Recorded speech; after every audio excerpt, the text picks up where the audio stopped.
Buenas noches. Hola, buenas noches a todos, a todas. Buenas noches. Buenas noches. Buenas noches con todos. Buenas noches con todas y todos. Buenas noches a todo el mundo.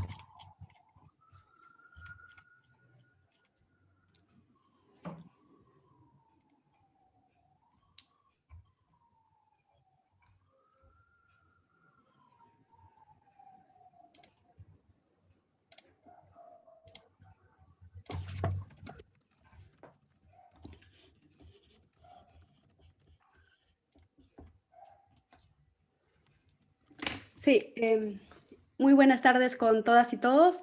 Gracias por conectarse a este webinar titulado Aprendizajes en tiempos de pandemia, una mirada pedagógica. Desde el Observatorio de la Educación Peruana nos alegra que puedan participar de esta tan interesante conversación.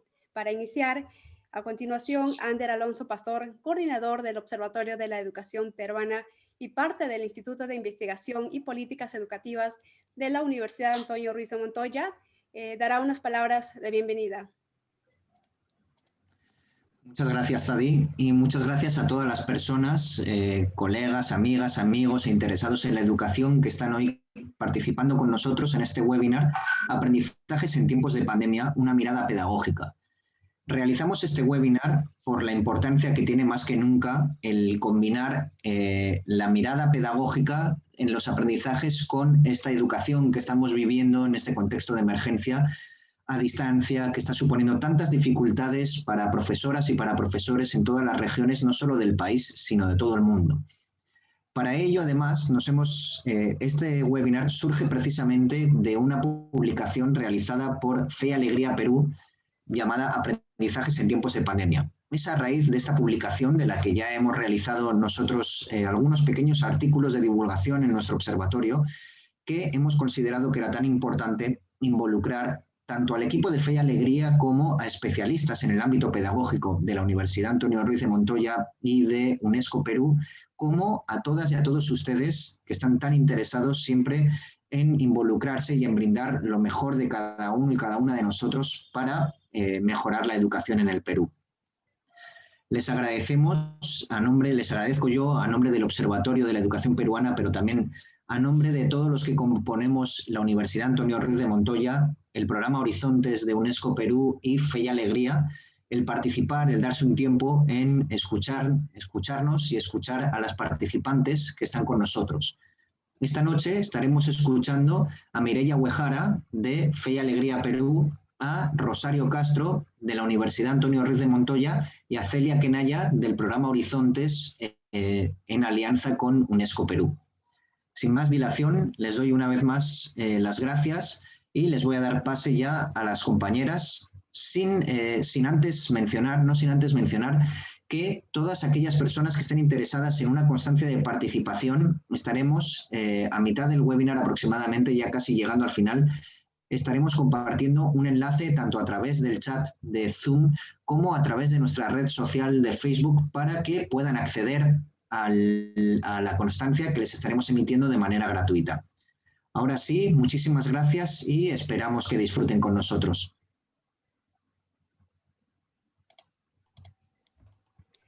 Muchas gracias, Ander. Siempre es muy interesante poder escucharte y dejándonos siempre con las expectativas de querer seguir escuchándote. A continuación, Mireia Uehara, ella es directora de la propuesta pedagógica de Fe y Alegría, nos compartirá su exposición. Muchas gracias, Sadi. Buenas noches a todos y a todas. Muy contenta de poder compartir con ustedes una experiencia que ha sido elaborada no solamente desde la oficina, sino lo principal ha sido elaborado con los docentes y equipo directivo de las instituciones educativas. Bien, nosotros lo titulamos así, Propuesta para garantizar aprendizajes en tiempos de emergencia.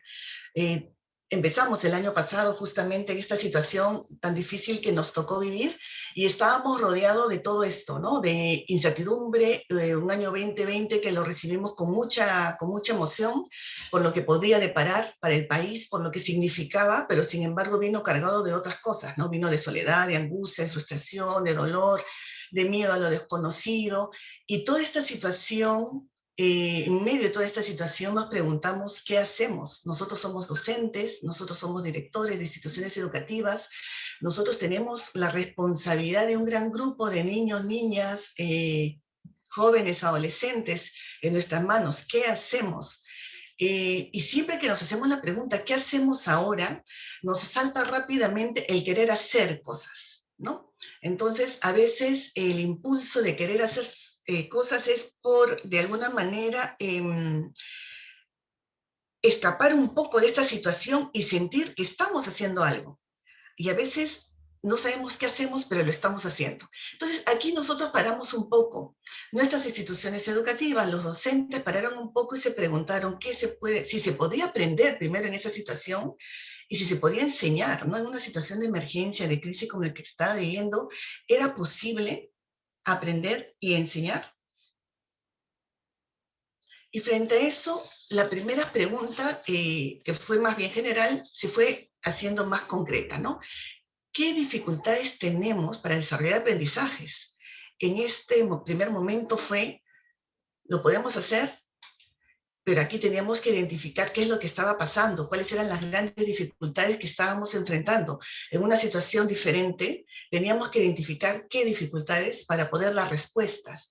Identificamos, junto con los docentes, aquellas mismas dificultades que ellos estaban teniendo en ese momento, ¿no?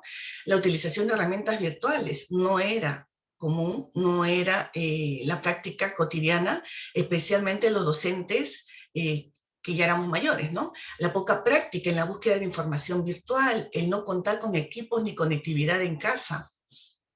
Se recargó el trabajo en la casa y doble trabajo, triple trabajo al mismo tiempo, ¿no? Hubo una sobreexigencia administrativa y muy controladora de parte del ministerio y los órganos intermedios que también estaban buscando formas de apoyar al docente, pero en ese primer momento fue una sobreexigencia administrativa, ¿no? Y una gran frustración porque el docente quería responder de una manera más rápida y más pertinente, pero no podía, ¿no? Entonces, un sentimiento de soledad también los fue acompañando. ¿Cuáles eran las dificultades que veíamos que tenían los padres de familia, ¿no? En la mayoría de los casos solamente había un dispositivo móvil en casa. Los padres de familia delegaron muchas de las responsabilidades a los hijos mayores, así sean hijos mayores que tuvieran 15 o 16 años o tuvieran 7 años, ¿no? Tuvieron que asumir los propios padres un rol diferente para el cual no estaban preparados. La situación económica cada vez fue empeorando y empezaron a evidenciarse, sí, dificultades en la relación, inclusive llegando a maltrato. Estas eran las dificultades, todos los conocemos a nivel de docentes y de padres, son unas pinceladas. Y en el caso de los chicos, de nuestros estudiantes, ¿qué es lo que veíamos, no? Si bien los adolescentes, los niños también utilizaban herramientas virtuales, pero no necesariamente para aprender, usaban más como juego, ¿no? Que no contaban con equipos ni conectividad en casa, lo habíamos mencionado, solamente había un equipo, generalmente era el del papá, y si tenían que priorizar, pues priorizaba a los hermanos mayores, a los hijos mayores. Encontramos también a los estudiantes muy dependientes de las indicaciones de los docentes. Ahí con los docentes hacíamos esta reflexión, ¿no? Ellos empezaron a darse cuenta que había que generar situaciones para que los chicos fueran cada vez más autónomos en sus propios aprendizajes. Había falta de recursos para desarrollar las tareas, ¿no? Muchos de los estudiantes se quedaban en el no puedo, no sé, una gran frustración también, sobre todo porque no tenían con quién compartir. Su espacio de compartir era su espacio de la escuela donde se encontraban con sus amigos y con sus amigas, se encontraba con los docentes. Todo eso se fue sumando a este sentimiento de no saber hacia dónde iba, ¿no? No lograban atender ni comprender lo que se estaba trabajando, faltaba un acompañamiento mucho más fino de todos los procesos de aprendizaje en este escenario virtual, ¿no? Había una gran necesidad también de colaborar con la situación económica de la familia. Muchos estudiantes tenían que salir con los padres a trabajar. Un grupo se quedaba solo en casa. Se generaban estas situaciones de maltrato. Y esas situaciones de celulares que se convirtieron en esa herramienta para explorar el mundo, ¿no? Esa fue la gran ventana que se empezó a perfilar. Entonces la siguiente pregunta que nos hicimos fue ¿cómo superar estas dificultades para promover aprendizajes? Al final la escuela tiene esta gran misión, ¿no? Formar ciudadanos, pero para formar ciudadanos tenemos que generar aprendizajes y aprendizajes de calidad. Esto hizo que los docentes empezáramos a mirar las dificultades como desafíos y como oportunidades para aprender. Es decir, todo lo anterior que hemos visto sí se daban, se empezó a dar, pero ya no como ¿qué podemos hacer? No podemos hacer nada, me quedo allí, sino, bueno, tenemos que hacer algo. Sí podemos hacerlo. Frente a eso es que nace esta propuesta para garantizar aprendizajes en tiempos de emergencia, ¿no? Son 6 componentes debidamente articulados en un todo, ¿no? En medio están nuestros estudiantes, que fueron nuestro gran desafío. Recogimos experiencias, iniciativas de las instituciones educativas de los diferentes niveles y modalidades, y además se incorporaron estrategias de planificación y un marco teórico que lo sustentara, ¿no? Estos 6 elementos o 6 componentes están muy de la mano uno con otros y generan el siguiente paso, ¿no? El primer componente aquí es pensar en un plan flexible. ¿Eso qué significa? Este plan flexible se convierte en un documento orientador de planificación capaz de adaptarse a las nuevas demandas de la realidad, priorizando las competencias del currículum. Obviamente ese es nuestro marco, ¿no? Nuestro horizonte. Este plan flexible justamente se llama así porque se adapta. El docente puede comprenderlo mejor porque tiene capacidad de proponer frente a lo que se está viviendo. No es una camisa de fuerza, al contrario, da mayor flexibilidad para todo el trabajo pedagógico. Pero no se queda solamente mirando el CNEM, mirando el currículum, sino que hay un tratamiento curricular de las competencias que permiten seleccionar y priorizar. Y una vez mirado esto, pensamos ya en el cómo lo hacemos en el aula y en esa aula virtual y a través de los proyectos integrados, ¿no? Ese es el escenario que esta estrategia metodológica cobra mayor importancia, porque sí estamos convencidos que pueden asegurar aprendizajes, porque a través de los proyectos, nosotros los docentes lo sabemos, los estudiantes ponen en juego mucho de sus conocimientos y capacidades para resolver estas situaciones problemáticas que se les están presentando. Y con una gran autonomía, porque ellos son los que van a generar las propias rutas y sus propios aprendizajes, ¿no? Un tercer componente es el material de autoaprendizaje. Y esto lo hemos hecho pensando en los estudiantes especialmente que no tienen algún tipo de conectividad, ¿no? Ni radio, ni televisión, ni internet. Aquí es donde tiene razón especialmente este material de autoaprendizaje. Estos 3 componentes aquí al centro que giran alrededor de los aprendizajes descansan en 3 estructuras o 3 componentes más que nosotros los hemos puesto aquí alrededor. El primero de ellos, el rol docente. Y lo consideramos fundamental porque el docente sabe ponerse frente a situaciones diferentes. La situación de presencialidad se acabó, pasamos a una situación remota, a una situación de distancia, y el rol de docente cambia, pero no cambia lo fundamental, que es pensar en sus estudiantes, pensar en apoyarlos en su desarrollo integral. Este cambio de rol va a hacer también que miremos un trabajo en equipo. Es decir, el docente no está solo aquí. El docente no va a salir solo de esta situación, sino trabajando con los demás.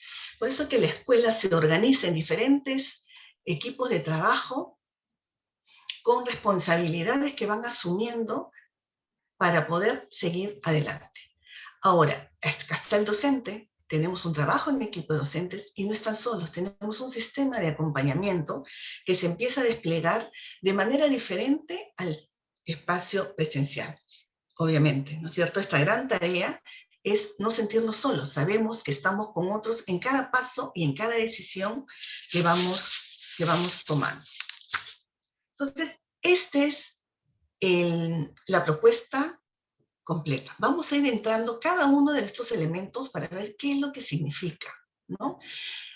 Y aquí empezamos con esta pregunta: ¿cómo debe ser nuestro trabajo pedagógico para que responda a una educación remota y que garantice aprendizaje de calidad? El cambio de escenario no era pasar el modelo presencial al modelo virtual o al modelo remoto, era pensar otro escenario que tiene otras condiciones que las van a afectar, ¿no?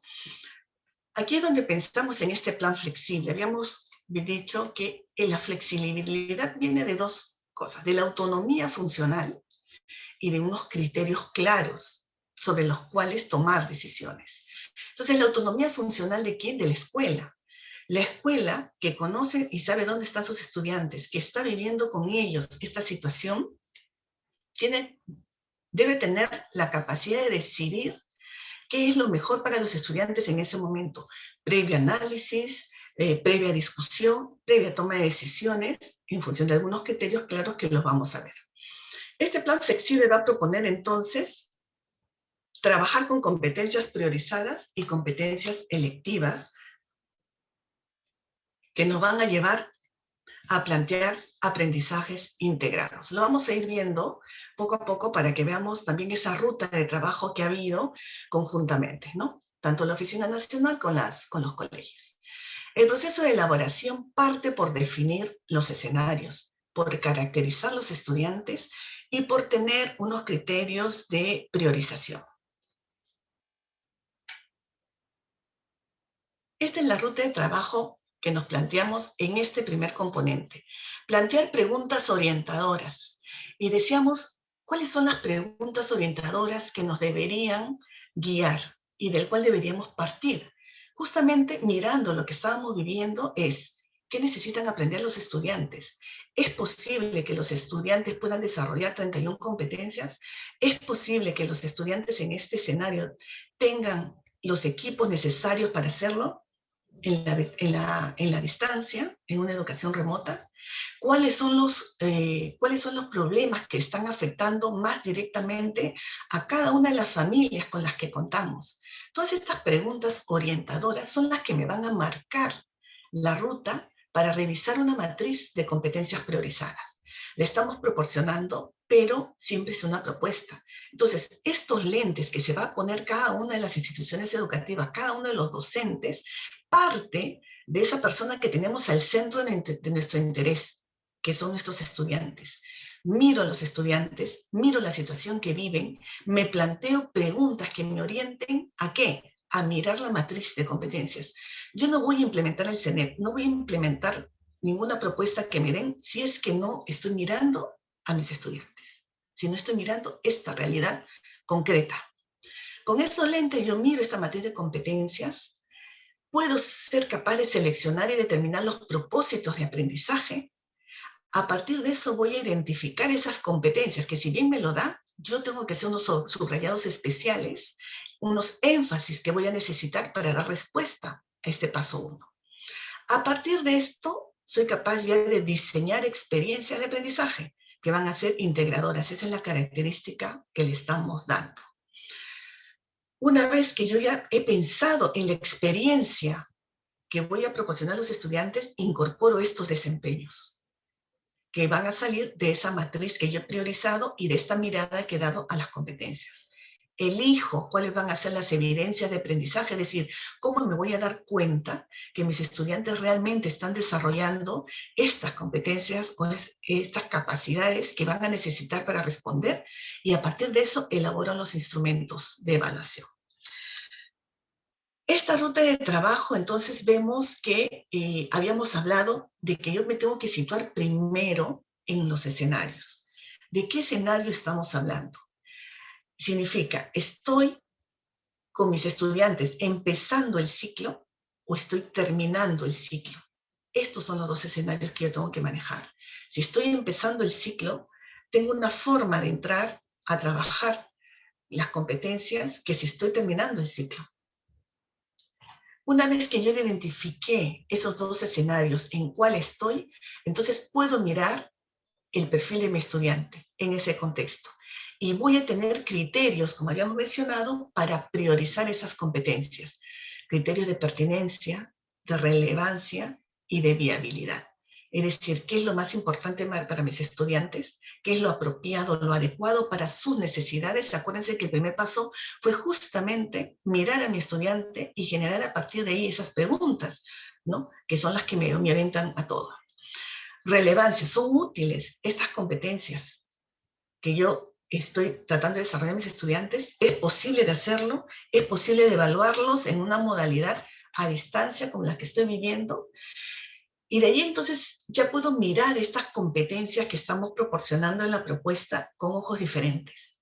No es que Fe Alegría me dé un mini CENEP para yo implementarlo, es que me está dando una ruta, habiendo pasado por todo el tamiz que ya hemos mencionado, por lo tanto soy capaz de mirarlo de una manera diferente y soy yo docente, que teniendo a mis estudiantes delante, puedo hacer una selección de aquello que está aquí propuesto. Esto lo voy a pasar rápidamente, lo tenemos en la propuesta. Y además de tener unas competencias que hemos llamado principales o fundamentales, tenemos también la capacidad de decidir las competencias selectivas. Es decir, cuáles son aquellas que yo puedo dejar y aquellas que siendo electivas yo decido tomarlas en este momento.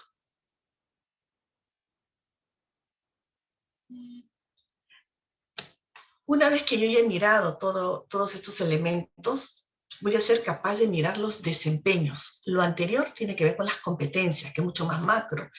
Cuando yo me miro los desempeños, ya los voy a mirar con otros criterios, por selección o por precisión, como los hemos llamado, ¿no?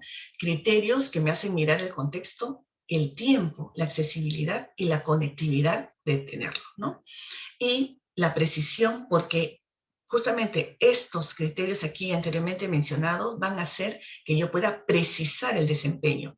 Es decir, no voy a definir que voy a desarrollar todo el desempeño, porque en este contexto me marca el poder hacer subrayados especiales que respondan realmente a lo que estamos planteando.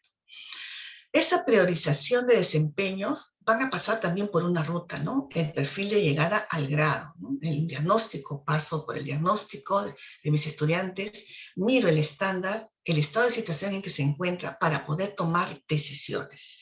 Decisiones pertinentes que me lleven realmente a conducir el proceso de enseñanza-aprendizaje. Acá hay unos ejemplos que se han incluido también que me van a dar la ruta como ejemplo. Es decir, no es, y desde el inicio lo tenemos bien claro, no es que porque así está lo tenemos que hacer. El docente, con su capacidad de haber analizado a sus estudiantes y lo que quiere que ellos aprendan, puede ser capaz también de llegar a esta ruta, ¿no? Entonces van a tener desempeños del currículum, me presentan todo esto, pero yo docente veo qué es lo que necesitan y hago mi propia selección. Ahora, la riqueza de este plan flexible es que me presenta también las posibilidades de hacer integración de áreas, algo que sí es altamente recomendable porque me ayuda justamente a seguir adelante los aprendizajes y no de manera compartimentalizada, sino más bien de manera integrada. Entonces, es interesante poder ver que existen probablemente más modelos. Nosotros estamos planteando aquí 4 de ellos para que el docente pueda tener libertad y no planteen siempre la misma forma de trabajo a los estudiantes. Hemos seleccionado algunos ejemplos en esta parte con los grados correspondientes para darnos cuenta de que esto es posible hacerlo en los diferentes grados de nuestros chicos, ¿no? Tenemos en este caso 3 competencias frente a una situación. Habíamos planteado, recuerdan, el primer paso es mirar a los estudiantes, mirar qué es lo que están pasando, y aquí hemos planteado una situación, la preocupación por los compañeros enfermos de COVID-19. Esta docente de tercer grado lo que ha hecho es mirar su matriz y ha dicho, muy bien, si esta es la situación que realmente mis chicos, mis estudiantes están pasando, entonces miro mis competencias y selecciono 3, ¿no? Y estas son actividades que se van a dar de manera secuenciada, ¿no? ejecuto una, luego la otra y luego la otra. De tal manera que yo puedo trabajar las 3 competencias en el mismo nivel de importancia.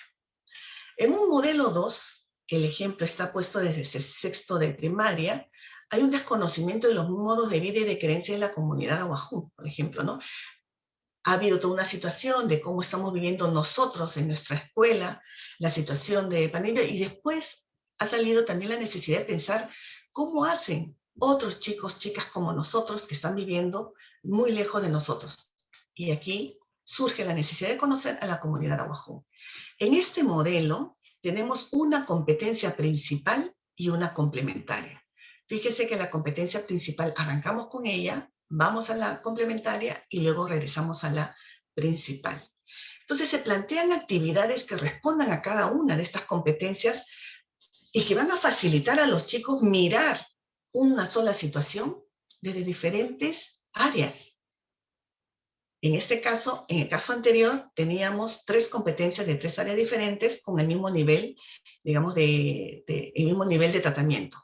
Aquí yo tengo una competencia principal, que es el que construye interpretaciones históricas que responde justamente a esta situación problemática, pero necesita echar mano de una competencia complementaria, que en este caso es leer diversos tipos de textos escritos en su lengua materna. Un tercer modelo lo hemos tomado de secundaria, ¿no? Y aquí lo que veían los profesores es una falta de compromiso en el cuidado ambiental de la comunidad. En ese escenario que estábamos viviendo, se visualizó esto.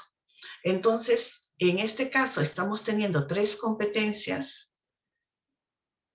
de 3 áreas diferentes, pero con una sola actividad. Los chicos ya están en segundo de secundaria. Entonces, se plantean el poder trabajar esta actividad desde las diferentes áreas. En este caso es proponer acciones de conservación, mitigación y prevención de los problemas ambientales de su comunidad. Los profesores de estas 3 áreas se pusieron de acuerdo y cada uno va a abonar al logro del desarrollo de esas competencias de sus estudiantes. Ellos planificaron esta actividad. Una sola actividad desarrollada y mirada desde 3 áreas diferentes, con 3 competencias. Este es un modelo 3 de articulación. Y un modelo 4, que está tomado de un ejemplo inicial de 5 años, había necesidad de desarrollar hábitos de ahorro en la familia, más en esta situación. ¿Cuál es este modelo? En este modelo, a diferencia de los 3 primeros, que se generan relaciones entre áreas, en este caso está dentro de la misma área. Se ha escogido aquí matemática, por ejemplo, resolver problemas de forma, movimiento y localización y resolver problemas de cantidad. Es decir, yo puedo también trabajar las competencias y articularlas dentro de la misma área, ¿no? Y tengo actividades o tareas secuenciadas. Entonces estamos viendo que en estos ejemplos sí es posible plantear un plan flexible que me da posibilidades no solamente de mirar el currículum, no solamente seleccionar las competencias, sino de bajar al aula para poderlo trabajar de una manera integrada. Frente a esto nos preguntamos entonces, si tenemos toda esta parte anterior que hemos mencionado, ¿cuál es la metodología que nos va a ayudar más a lograr los aprendizajes? Y ahí es donde llegamos a plantear los proyectos integrados, ¿no? Veíamos que hay ciertas condiciones, ¿no? Como esta es una forma de planificar, los proyectos no son nuevos, es cierto. En este escenario cobran una relevancia mayor y ahí planteamos que para planificar por proyectos necesitábamos tres cosas, ¿no? Madurez en el trabajo por competencias, es decir, significa que tenemos que manejar la competencia, tenemos que manejar ese enfoque hacia dónde va, qué es lo que queremos. Tenemos que tener solvencia en esto. Otro elemento es un alto grado de coordinación y cooperación entre los docentes. Tenemos que coordinar permanentemente.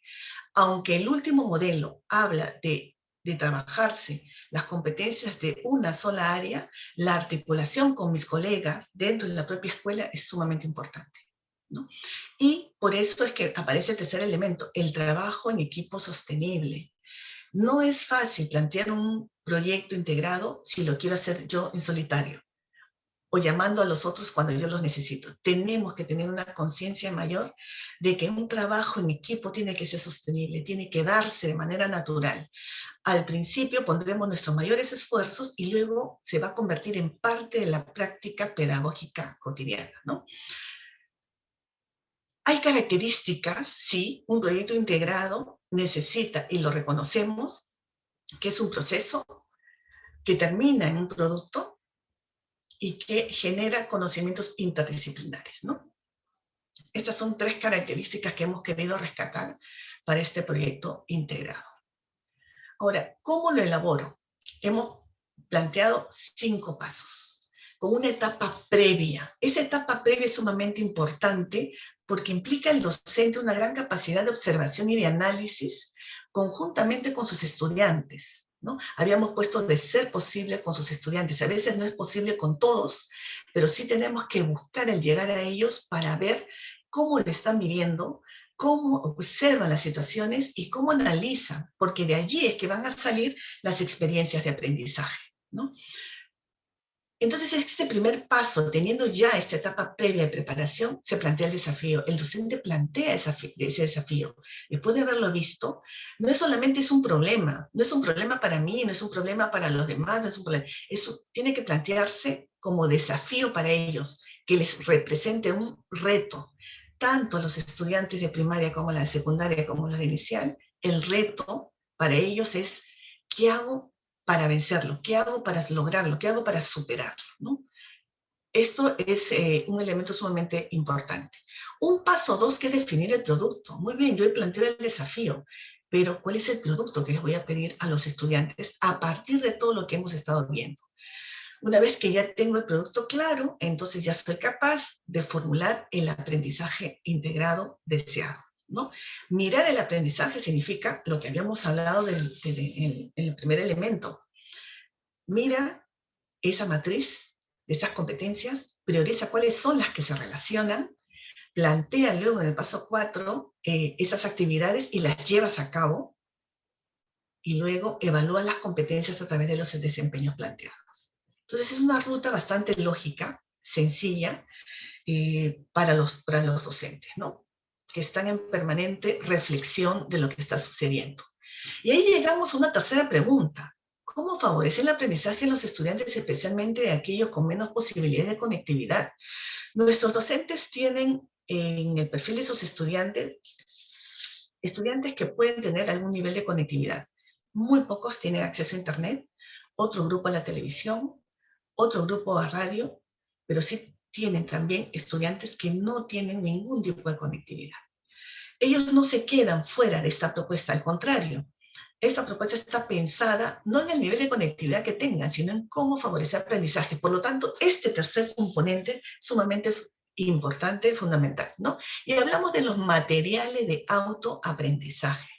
Estos materiales de autoaprendizaje le hemos dado un formato de guía de orientación metodológica para que el docente tenga pautas concretas de cómo hacer un material de autoaprendizaje, que no caiga en el activismo, sino más bien que nos asegure que realmente los chicos y las chicas, los estudiantes, aprendan, ¿no?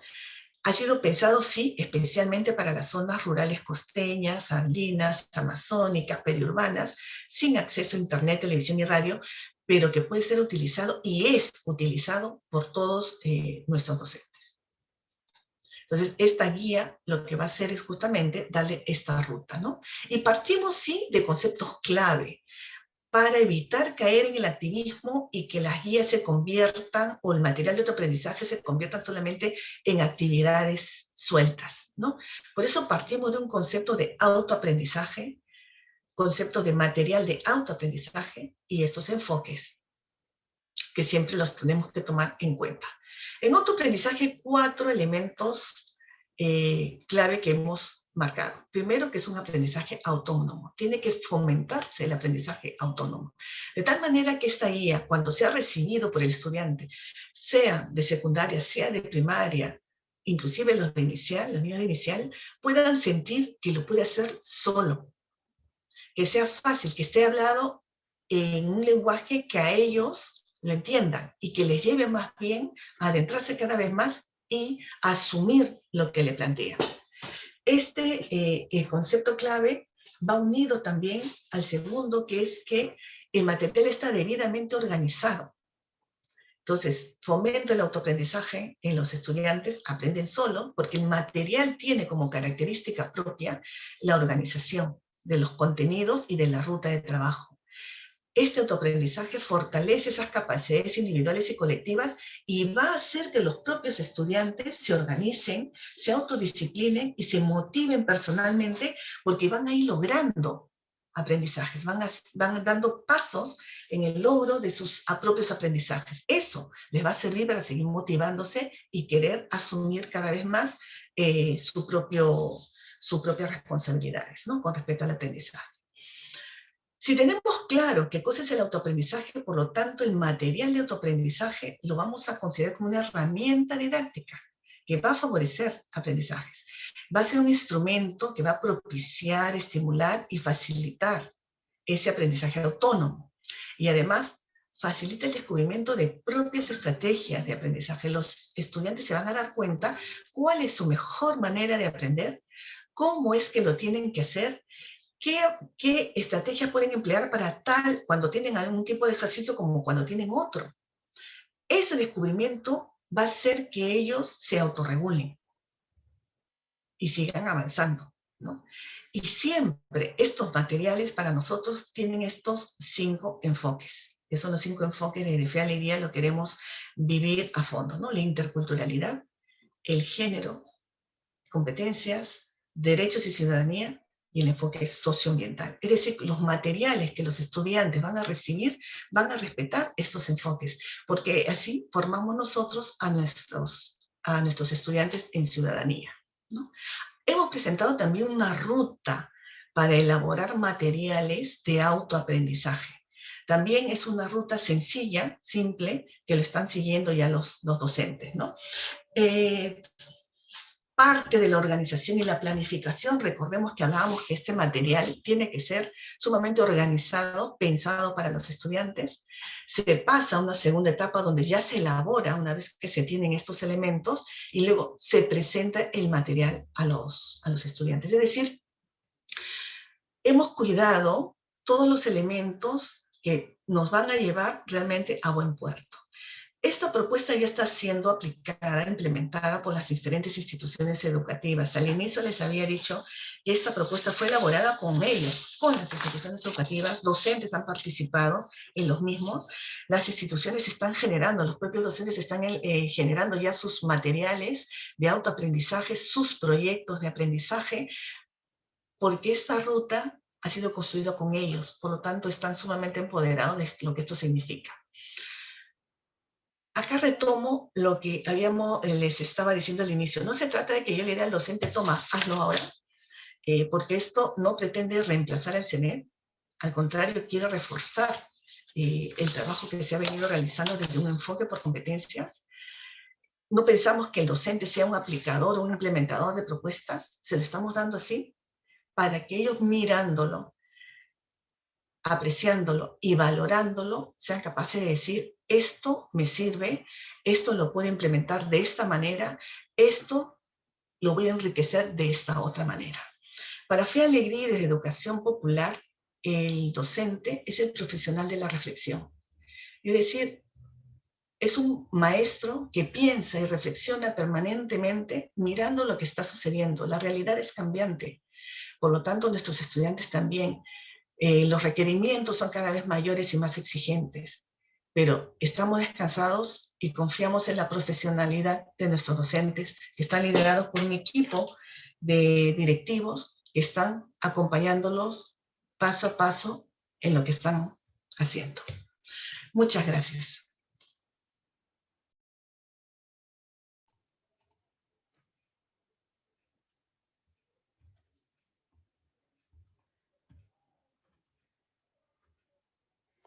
Muchas gracias, Mireia, por tu interesante exposición, dentro de ellos los enfoques, los materiales y las reflexiones que nos compartes con todos y todas aquí presentes. A continuación, Rosario Castro, de la Universidad Antonio Ruiz de Montoya, nos compartirá su presentación.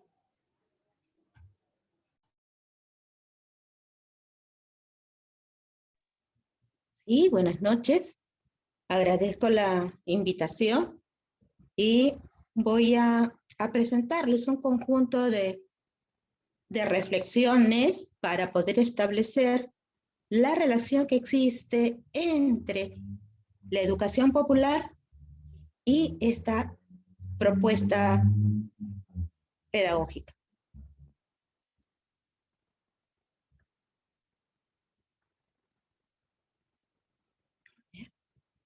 ¿Estamos viendo? Sí, sí se puede ver. Ujú. Perfecto.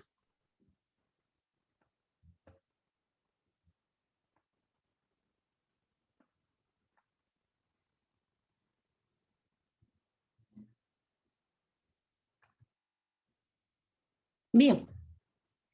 Fe y Alegría, como un movimiento de educación popular integral, hoy nos está planteando una opción pedagógica que da poder al sujeto para que sea protagonista de su propio desarrollo.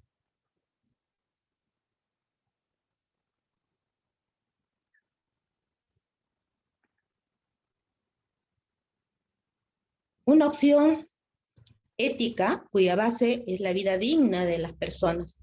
Una opción política por la construcción del bien común desde lo público y un fundamento en una espiritualidad que, iluminada por su misión evangelizadora, se compromete más allá de la opción de los pobres en la globalización de la solidaridad para construir un mundo a la vez más humano y más divino.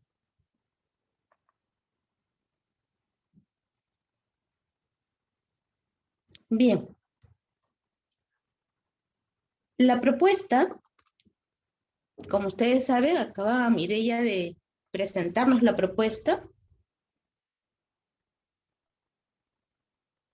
Es una guía, producto de un proceso de sistematización de cómo se construye lo pedagógico en el marco de la educación popular, articulando lo pedagógico con los múltiples procesos de socialización y los contextos donde Fe y Alegría realiza su labor educativa en este tiempo de pandemia.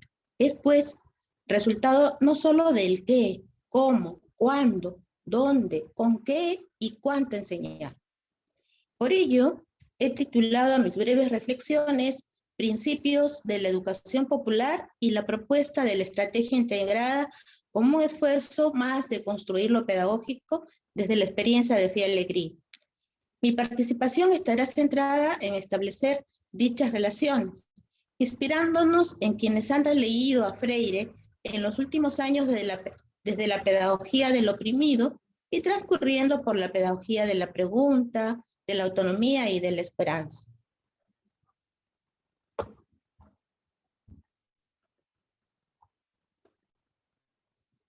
Voy a partir por plantear los principios de la educación popular como apuesta ético-política que basa su estructura en unos principios específicamente. Ya esto es resultado de la relectura del pensamiento de Freire. Así tenemos que estos principios movilizan el pensamiento, el saber, las prácticas, los discursos, el mismo ser. Y son, 1, el diálogo de saberes; 2, la reflexión crítica de la realidad; 3, el reconocimiento de lo diverso; 4, la participación, los cuales se constituyen en elementos centrales del trabajo educativo, pues a partir de diferentes dinámicas se crea el escenario posible para que todos se expresen, ya sea en forma oral, escrita, dramatizada, personal, grupal, rompiendo así con la escuela del silencio y reconociendo que somos distintos, diversos. Por ello la importancia de escuchar a los otros, de estar con nosotros, aspecto que desde la teoría decolonial es abordada por Walsh en su texto en el 2010.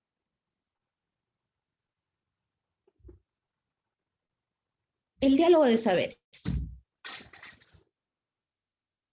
Como principio de encuentro, rompe con la cultura de la individualidad, del aislamiento, generando otras formas de relación con un ejercicio dialógico de encuentro, de subjetividades y de reconocimiento de unos y otros, donde todos aportan, todos aprenden, De ahí el valor de la conversación en los procesos educativos del versar con, en tanto media para la conversación o la transformación y para el reconocimiento del otro como interlocutor y posibilitador del aprendizaje, o como un marco social de interacción y de acercamiento a la complejidad de la historia y del mundo a través de la práctica de acomodar la palabra para intercambiar con el corazón, como dijera Quijano, citado por Spinoza en el 2015.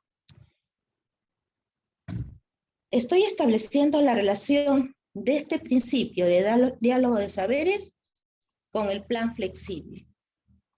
Y este diálogo de saberes se ve reflejado pues en esta propuesta de una ruta para elaborar un plan flexible en el contexto de pandemia, definiendo escenarios, como nos lo explicaba hace un rato Mireia, que caracterizan a los estudiantes, sus necesidades e intereses, priorizando competencias en relación a su pertinencia, utilidad y viabilidad, priorizando, adaptando, estableciendo relación con el contexto y sujeto, a partir de los propósitos del PEN y de los enfoques transversales, reconociendo al otro en un marco de interacción y acercamiento en un contexto complejo e incierto, proponiendo formas de desarrollar una evaluación formativa, estableciendo la relación del contexto y sujeto, reconociendo al otro en un marco de interacción y acercamiento en un contexto complejo, incierto, ajustando y acotando desempeños, ¿no? El diálogo de saberes, pues, entonces, es un principio de encuentro que se ve reflejado en este plan flexible.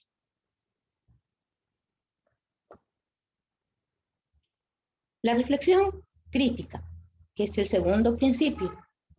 La acción crítica de la realidad y el trabajo ético son básicos si se busca una educación pensada desde lo diverso, desde lo intercultural, que permite conocer y reconocer los diversos contextos de los estudiantes, las potencialidades que hay en cada región, como las serias problemáticas que se viven, para así analizar desde diferentes ángulos y no solo victimizarlos, conocer sus historias, sus estructuras y recrear de manera colectiva las posibilidades de intervención en un trabajo de compromiso ético con lo personal y lo social. Escobar en el 2014, al releer a Freire, resaltaba el pensamiento de Dussel sobre lo popular y su posibilidad de transformación. Decía, la cultura popular es la que guarda lo mejor de nuestro mundo y de donde surgirán las alternativas nuevas de la cultura mundial futura, que no será una mera repetición de las estructuras de la cultura del centro. La cultura popular debe ser liberada de estos elementos que representan la presencia de la opresión en un ejercicio consciente, reflexivo, que libere el pensamiento, el actuar, el ser, que libere al sujeto.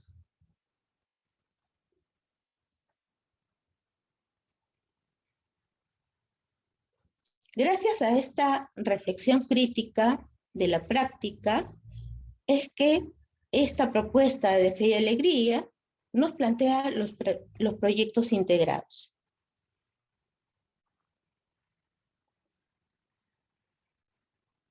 Como decía Mireia también, la metodología de los proyectos no es reciente, ha ido evolucionando con el tiempo, siempre un paso por delante del propio desarrollo educativo, incorporando técnicas e ideas, metodologías que le han ido enriqueciendo y desde las metodologías activas hasta sobrepasar las barreras de un aprendizaje compartimentado, a un aprendizaje disciplinar, evolucionando en fomentar competencias blandas, a una enseñanza interactiva donde el estudiante es el principal protagonista. Y veíamos en los ejemplos que nos daba, por ejemplo, ¿no? Una próxima al ABP en el sentido de que en la primera experiencia nos comentaba sobre un problema, ¿no? También el aprendizaje por proyectos, estudio de caso, e incluso yo he visto otras experiencias de fe y alegría también que se acercan mucho al aprendizaje-servicio, entre otras diversas opciones metodológicas. Todo esto supone que los estudiantes deben resolver situaciones, retos o responder a preguntas a través de sus conocimientos, recursos, investigación, reflexión y cooperación activa. Por tanto, la teorización, reflexión, acción de la pedagogía no se reduce solo a técnicas o métodos en la educación popular. Tiene un sentido más complejo, desde una visión humanista, como es el de generar propuestas y búsquedas al proceso educativo en un ejercicio político propositivo de articular los discursos con las prácticas pedagógicas, cuyo eje central será la formación humana, el cual tiene su centro en la persona, como el ser que se relaciona consigo mismo, con los demás, con su contexto, con sus ambientes, donde se realiza una acción intencionada, es decir, donde se realiza el acto pedagógico. El tercer principio con el que he querido relacionar esta hermosa propuesta, que es un proceso de sistematización de las experiencias de fe y alegría retadas en este contexto, ¿no? En este actual contexto, es el reconocimiento de lo diverso.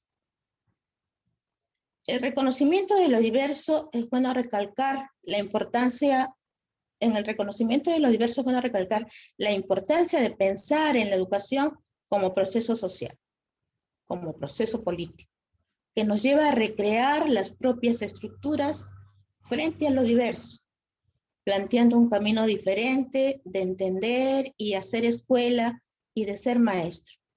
Hoy, comprendiendo con más fuerza el papel de la educación, de la ciencia, de los saberes, lo que significa poner en escena y en interrelación los múltiples aspectos que nos constituyen, lo cual implica el reconocimiento de lo intercultural, de lo diverso, desde la mirada crítica, aspectos que no es solo al de la piel, sino la estructura misma de la persona. La interculturalidad crítica apuntada quiere la transformación de estructuras, instituciones, relaciones sociales, de condiciones de estar, sentir y vivir distintas, decía ya Walsh en el 2010. En este sentido, la educación popular se torna un proceso de formación personal y social que permite la formación de sujetos autónomos, participativos, solidarios, críticos, reflexivos de diversas realidades, para así lograr las transformaciones que la niñez, la juventud y sociedad en general requieren en este tiempo. Es que he querido relacionar este principio con esta propuesta y otro elemento de la propuesta que son los materiales de autoaprendizaje. Los materiales de autoaprendizaje parten del reconocimiento de esa diversidad, de la acción, una vez más, de las brechas en relación con las oportunidades. Se identifican dos escenarios en la propuesta: el de los estudiantes que tienen acceso a internet, televisión o radio, y el de aquellos que no tienen ningún acceso porque se encuentran en zonas muy alejadas, sin posibilidad de conexión. La propuesta, con sus múltiples prácticas, ¿no? Porque han partido de todas las formas como han ido respondiendo a este proceso, apuntan, por ejemplo, al aprendizaje ubicuo, que sostiene que el ser humano aprende en todo lugar y en todo momento, y evoluciona y se adapta gracias al aprendizaje, así como también al aprendizaje invertido, por los espacios de aprendizaje individual, asincrónico, siendo necesario que se generen oportunidades para reconocer y favorecer el aprendizaje diverso. Todas estas opciones que nos presentan en la guía, ¿no?, van a apoyar la posibilidad de que los estudiantes puedan elegir su propia trayectoria formativa y sobre lo que quieren aprender. El material de autoaprendizaje que se propone diseñar se fundamente en la educación popular, es decir, en una educación para la transformación personal y colectiva. Estas herramientas didácticas son utilizadas para fortalecer el proceso de aprendizaje de los estudiantes y para propiciar y estimular y facilitar el logro de nuevos aprendizajes, promoviendo el descubrimiento de sus propias estrategias de aprendizaje, el reconocimiento de sus propios estilos, respondiendo así con esta propuesta a la diversidad.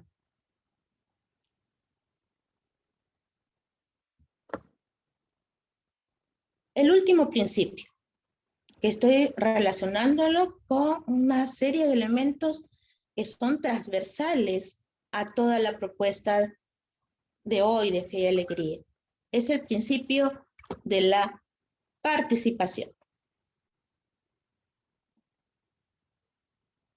El principio de participación como eje del proceso educativo, el cual no puede seguir restringido a la asistencia que no genera compromisos ni aportes. La participación como principio político de formación es de vital importancia para el desarrollo de procesos interculturales, como es lo que quiere desarrollar Fe y Alegría, pues que se constituye en pilar del actuar, del ser y estar en el mundo con un compromiso en nuestro diario vivir. Es decir, que estos principios atraviesan la vida misma en un proceso formativo del sujeto comprometido en todas las esferas de la vida. Así, lo diverso, la interculturalidad, se convierten en un trabajo permanente de lo cotidiano y no en una cátedra o tarea por cumplir. Es un actuar, pensar y ser en perspectiva, basándonos en el respeto, la inclusión, la reflexión, la acción y el consenso. La pedagogía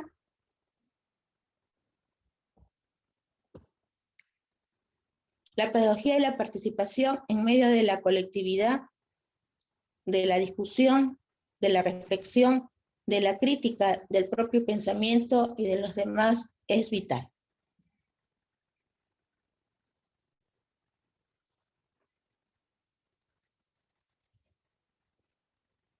Es en este espacio que tenemos que destacar la labor docente.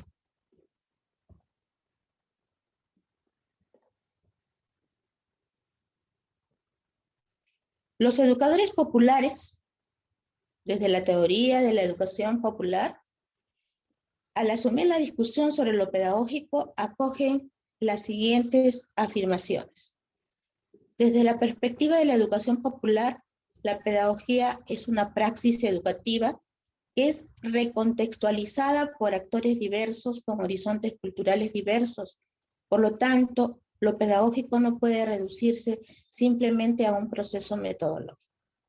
La educación popular nos ubica en una praxis humana que coloca en relación prácticas sociales de educadores y educandos, en un escenario social en el cual los sujetos se convierten simultáneamente en productores y destinatarios de una práctica educativa. La educación popular permite la recontextualización de saberes, conocimientos y prácticas a través de la acción, y teniendo como interés el empoderamiento de los excluidos. En este sentido, persiste en la búsqueda de las redes, de las relaciones de poder presentes en las dinámicas de la exclusión y la dominación, con la intención de transformarlas. Se refiere específicamente a una pedagogía para la praxis.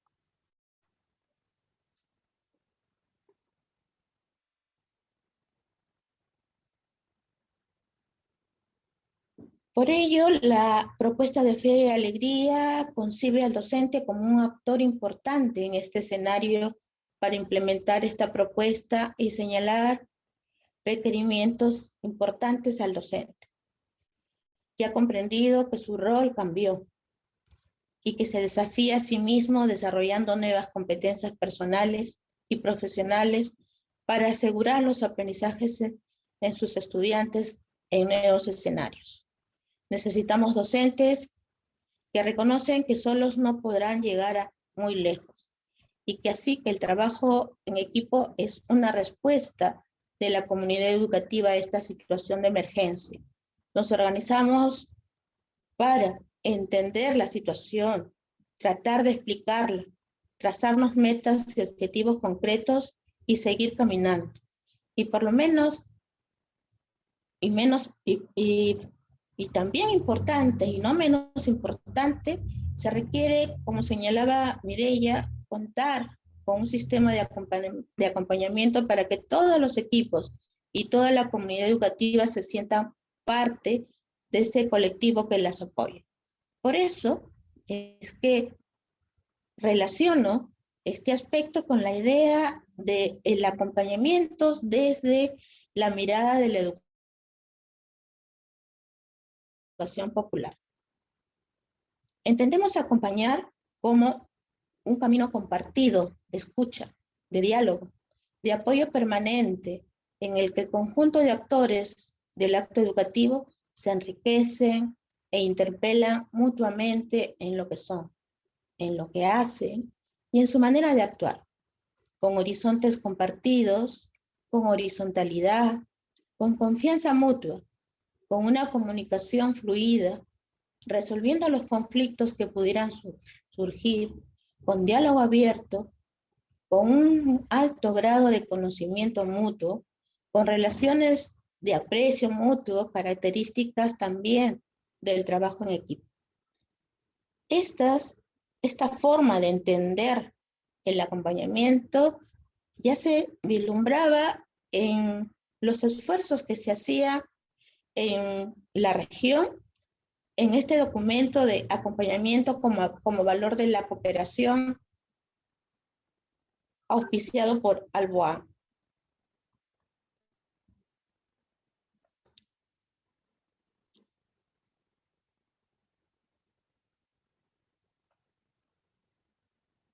Y quiero cerrar mi participación compartiendo también este último texto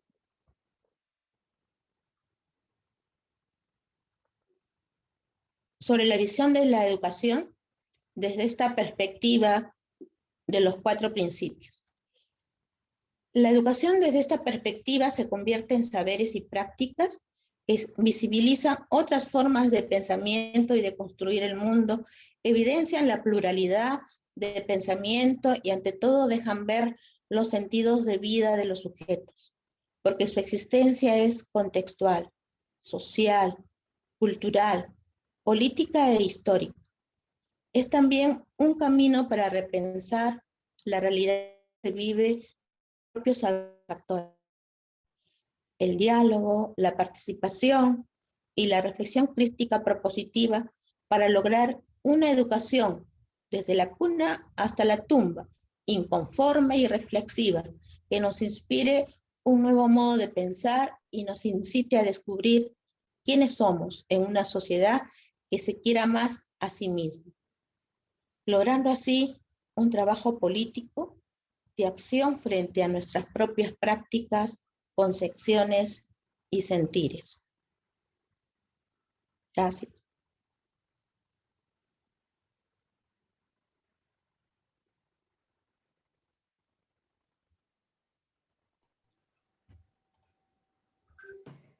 Muchas gracias, Rosario, por tu participación. De igual manera, muy interesante escuchar temas tan valiosos, por ejemplo, sobre la práctica de la educación popular y desde muchas expectativas y la importancia que consigo trae también el tema de la interculturalidad y el acompañamiento de los docentes en esta situación aún súper complicada, aún Bueno, a continuación tendremos el gusto también de poder escuchar a Celia Kenaya.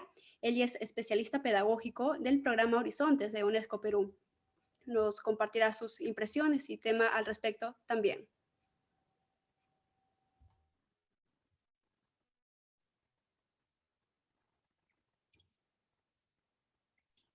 Hola, Sadi, ¿me avisan si me están viendo, por favor? Sí, sí, así es, Celia.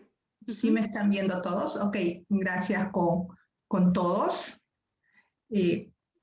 Voy a comenzar a pasar. Me parece que estoy teniendo algunos problemas. No está corriendo, me parece. ¿No está corriendo?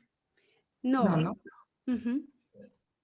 ¿Me dan unos minutos, disculpen? Claro que sí. Sí, Celia. No quiere avanzar. Creo que se está... Sadi, disculpa, ¿tú tienes la presentación? En todo caso, ¿me puedes apoyar con ello? Por favor, Celia, ¿me puedes compartir, por favor? ¿Me puedes enviar? Y aquí lo comparto. Ok. Dame Gracias.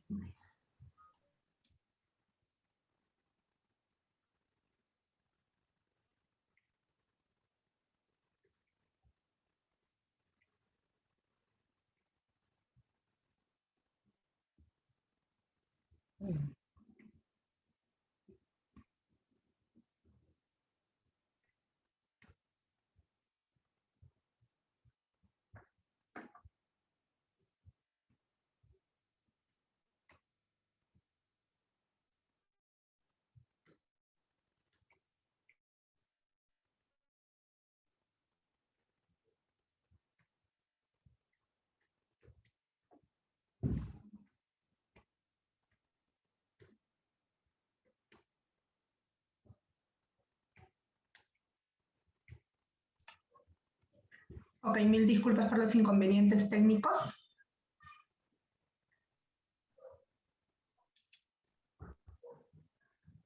No sé qué está pasando, pero no me corre la pantalla. Ahora yo lo estoy viendo, lo estoy abriendo. En estos momentos lo voy a compartir. Gracias, Ari.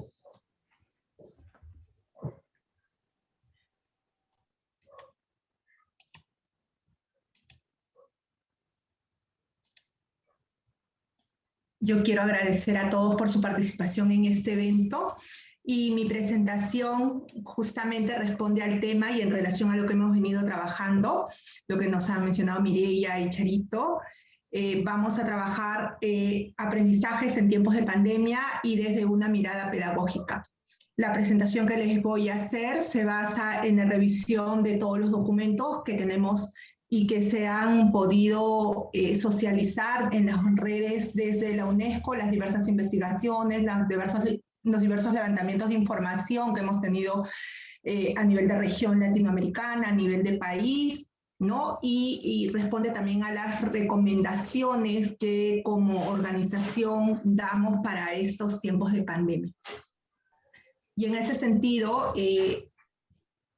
tomando el título, decía aprendizajes en tiempos de pandemia, ¿no? Entonces, era difícil de repente poder plasmar cuáles son estos aprendizajes y además desde una mirada pedagógica, tratar de resumirlos en 20 minutos cuando todavía no terminamos de vivir esta pandemia tan terrible que está en estos momentos. Y quiero entonces pasar a la primera diapositiva que nos habla sobre el primer aprendizaje que debemos o que nos ha dejado la pandemia, ¿no? Que para nosotros es la priorización de la salud y el bienestar físico y emocional, tanto del estudiante como del docente.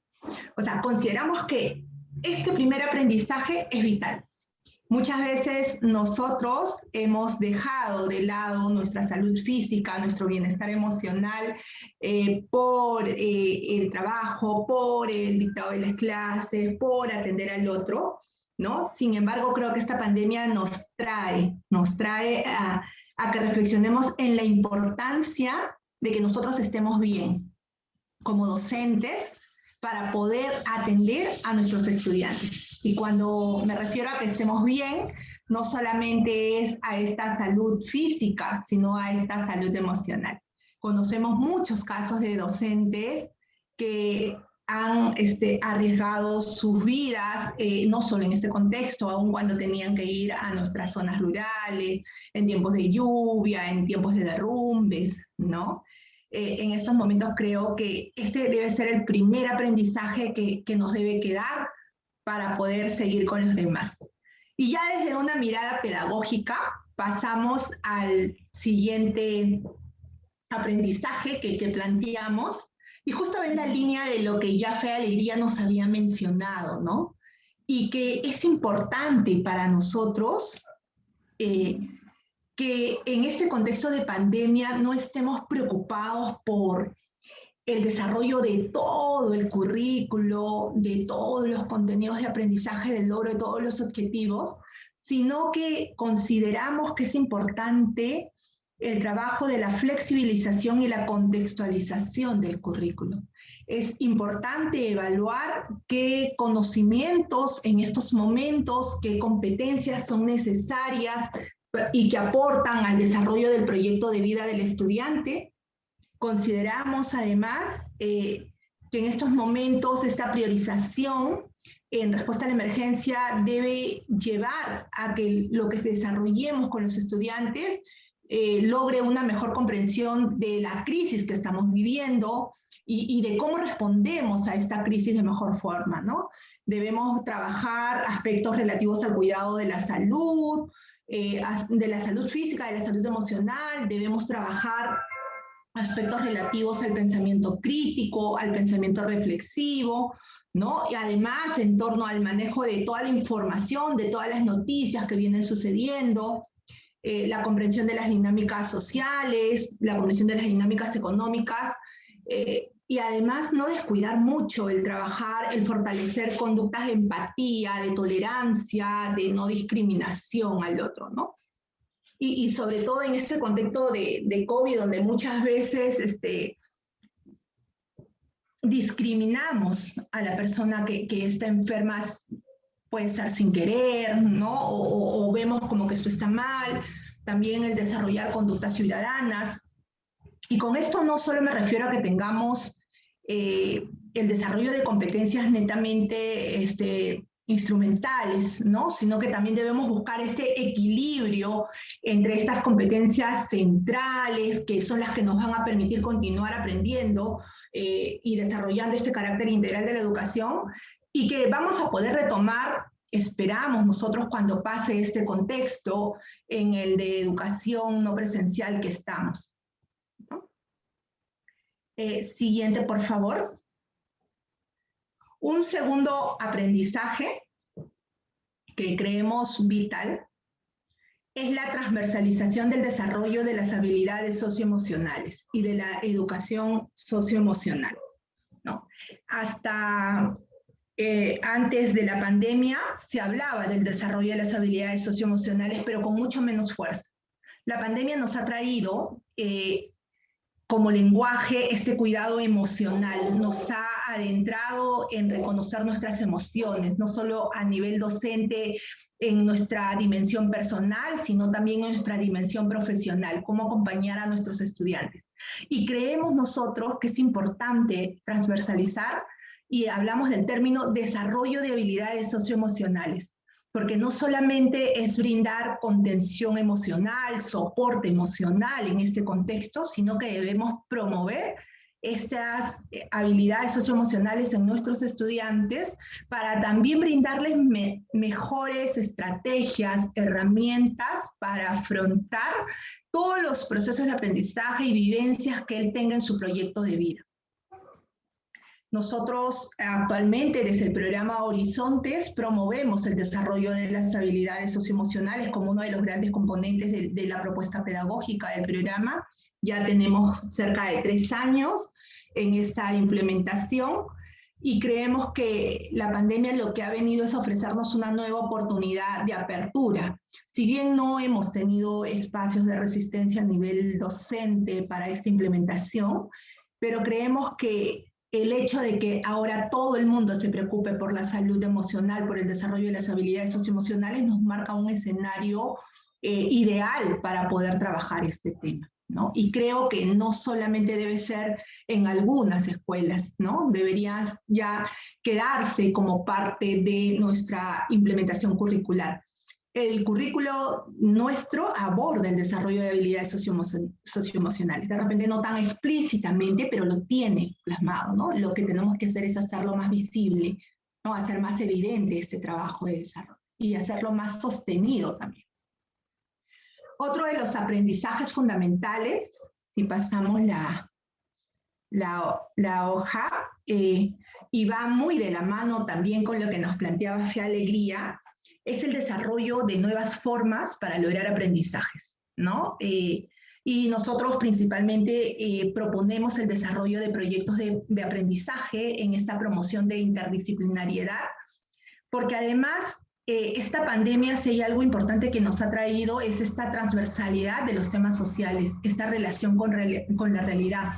Nosotros sabemos, ¿no?, desde nuestra experiencia, que buscamos desarrollar competencias en el estudiante para un desarrollo integral en la vida diaria. Y en la vida no tenemos las situaciones segmentadas, o sea, no tenemos, en esta situación voy a aplicar la competencia matemática, en esta situación voy a aplicar la competencia comunicativa, en esta situación voy a aplicar la competencia 5, 6, 7, sino que un desempeño nos involucra a nosotros, ¿no? Enfrentarnos a una nueva situación nos involucra interrelacionar 2, 3, 4, 5 competencias que nosotros hayamos desarrollado. Y creemos entonces que el escenario ideal en este contexto de priorizar contenidos, de responder a la realidad, priorizar la salud, el bienestar, nos abre las puertas para poder trabajar estas nuevas formas de aprendizaje. Otro aprendizaje que también creemos importantísimo es que nos trae de vuelta esta priorización de la evaluación formativa, ¿no? Es importante que el alumno tenga esas devoluciones periódicas, personalizadas y detalladas sobre esas evidencias o sobre esas tareas que él ha desarrollado, ¿no? El estudiante, aún en este contexto de distancia, debe sentir la presencia del docente, ¿no? Y sentir que el docente está haciéndole seguimiento, que está acompañándolo, ¿no? Y que lo está ayudando a lograr las competencias planteadas. Es importante brindar esta retroalimentación.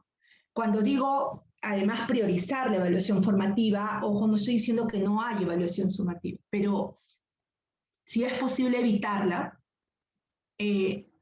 evitémosla teniendo en cuenta pues que en este contexto es difícil controlar pues varias variables. Además, no todos nuestros estudiantes tienen un acceso igualitario al tema de los aprendizajes, ¿no? Entonces, el tener esta evaluación formativa y hacer un seguimiento a cada uno nos va a ayudar como a conocer qué es lo que están trabajando, por dónde podemos acompañar, y lo importante que es el desarrollo de la competencia, ¿no? Más que el alcanzar una nota o el terminar cierta tarea. Y debemos además promover en los estudiantes la autoevaluación, ¿no? Favorecer esos procesos metacognitivos que lo lleven a él a potenciar esta autonomía, este proceso de autorregulación en el desarrollo de sus capacidades. Otra de los aprendizajes que tenemos claro es que hay que atender a esta diversidad y que no hay homogeneidad en las aulas. Yo creo que muchos docentes coincidirán acá conmigo, y mucho más este año. Creo que el año pasado, cuando la pandemia nos cogió a todos, teníamos planificado muy lindo nuestra sesión, nuestro plan anual, nuestras unidades, nuestros proyectos, dependiendo cómo trabaje cada docente. Y a pesar de que nosotros sabemos y nos repetimos de que en el aula no todos son iguales, de que debemos responder a las necesidades de cada uno, generalmente planificamos de manera unificada. Decimos, todos en el aula harán tal actividad, todos en el aula harán tal cosa. Sin embargo, esta pandemia lo que pone en evidencia es que no todos están en igualdad de condiciones y no todos en estos momentos tienen las competencias desarrolladas de la misma manera. Muchas veces hay que dar, o sea, Muchas veces nosotros decimos, tengo 30 alumnos en el aula, sin embargo de esos 30 alumnos, de repente 20 sí me han podido seguir todo el año en la plataforma, interactuar con ellos, de 5 no sé nada de ellos, de otros 3 aparecían cada 3 semanas, ¿no? Y de estos 2 han hecho solamente como las tareas o las evidencias de 2 de las asignaturas. Entonces, y eso siendo más optimistas, ¿no? Asumiendo que hayan habido 20 así fieles y que hayan cumplido con todo. Y que depende también de las condiciones que hayan tenido en casa. Entonces, hoy en día tenemos que plantearnos que no hay homogeneidad en las aulas, ¿no? Y ya esto lo sabíamos en teoría y ahora se hace más evidente. Tienes un alumno que puede tener todo el acceso, y tienes otro estudiante que no cuenta ni siquiera con un celular smart, o sea, y tiene un celular tradicional con el cual solo te puedes comunicar por llamadas y que hay veces se hace muy difícil el poder seguir la hilación, ¿no? Cuando de repente los estudiantes son más grandes, tienen mayor tema de autonomía, el seguir una conversación para poder llegar a alguna construcción de aprendizaje es más fácil, pero imagínate con un estudiante de primero, segundo o tercer grado, ¿no? Entonces, ahí sí hay que tener mucho cuidado, estar muy atento a cómo podemos atender a esta diversidad en nuestras aulas. Y aquí yo creo que los maestros mismos han sido, pues, nuestros grandes aliados. Hemos visto diversas experiencias donde los maestros han buscado diversas alternativas para poder atender a estos estudiantes, ¿no? Veíamos casos de los docentes que salían a caballo para ir a las comunidades, teníamos casos de docentes que construían robots para no acercarse a las comunidades ellos, sino el robot. O sea, tenemos diversas experiencias donde el docente se daba cuenta que funcionaba y que no funcionaba con sus estudiantes, ¿no? O a quienes les tenía que dejar muchas más actividades, con quienes podía trabajar de otra manera. Entonces, vuelvo a decir, no es algo nuevo, pero sí es algo que se ha hecho evidente. Y esto como que lo ha puesto así más en claro, más en realce, y es algo que no debemos dejar de considerar para nuestros siguientes trabajos en el desarrollo de los aprendizajes. Y esto está muy de la mano con el siguiente aprendizaje. El siguiente aprendizaje nos habla de la identificación y el uso de múltiples plataformas y alternativas de comunicación para el desarrollo de los aprendizajes. En nuestra diversidad, y no solo hablemos de la diversidad de contextos a nivel país, a nivel región, a nivel distrito, hablemos de la diversidad de contextos a nivel aula, como les decía hace un momento, ¿no? Tenemos escenarios donde dentro de la misma aula podemos tener alumnos que pueden contar de repente con una computadora, cada uno de ellos, para poder conectarse por un Zoom, por un Meet, por un Skype, etcétera, con su docente e interactuar. Y de repente en el mismo aula tenemos chicos que no se pueden conectar, o sea que definitivamente el tener un Smart es un lujo. O tenemos chicos que por el trabajo con el papá, y son varios, tampoco lo pueden hacer, o porque la conectividad en su zona no es buena. Vemos a diarios imágenes en la televisión donde nuestros alumnos cruzan ríos, suben cerros para poder lograr una señal de conectividad. Y creo que eso es importante tenerlo en cuenta ahora, ¿no? El año pasado, cuando salía Aprendo en Casa, comenzó con esta identificación de sacar diversos formatos de atención. Algunos a través de la plataforma web, otros a través de la televisión, otros a través de radio. Y creo que aquí son los docentes y directivos los llamados a que este aprendizaje no lo perdamos. Conocemos experiencias donde, por ejemplo, en Amazonas, hubo un momento en que se perdió contacto con cerca del 50% de estudiantes de un colegio de residencia. Porque claro, viven en zonas alejadas y no hay manera. Las comunidades cerraron fronteras. ¿Y qué hicieron los docentes? Comenzaron a hacer brigadas. Salían en sus pequepeques a visitar a las comunidades para poder ver maneras de llevar fichas autoinstructivas para trabajar con sus estudiantes. O de trabajar un día con ellos. En la foto podemos ver una docente trabajando con un solo estudiante, porque iba a esa comunidad para trabajar con ese niño, ¿no? Tenemos otras fotos de la docente en llamadas telefónicas, y yo sé que muchos de ustedes que son docentes han estado en ese contexto, ¿no? Había estudiantes que no sabíamos, no se conectaban, entonces había que comenzar a trabajar con llamadas. Como también, a pesar de que no está pues aprobada bien todo este tema de la presencialidad, ha habido comunidades en las que de repente el impacto del COVID no fue tan grande, tan mayor, y la necesidad de que estos chicos, donde no hay conectividad, no hay recursos para sacar unas copias, no pierdan este año escolar, motivó a los docentes a que ellos se repartan por comunidades, ¿no? Entonces, si somos 10 docentes, nos repartimos uno en cada comunidad y vamos a la escuela de esa comunidad que nos preste los ambientes para poder atender a nuestros estudiantes. Hubo un gran trabajo de gestión. Y aquí es donde nos preguntamos quién debe ir a quién, ¿no? Si el estudiante debe ir a la escuela o la escuela debe ir al estudiante.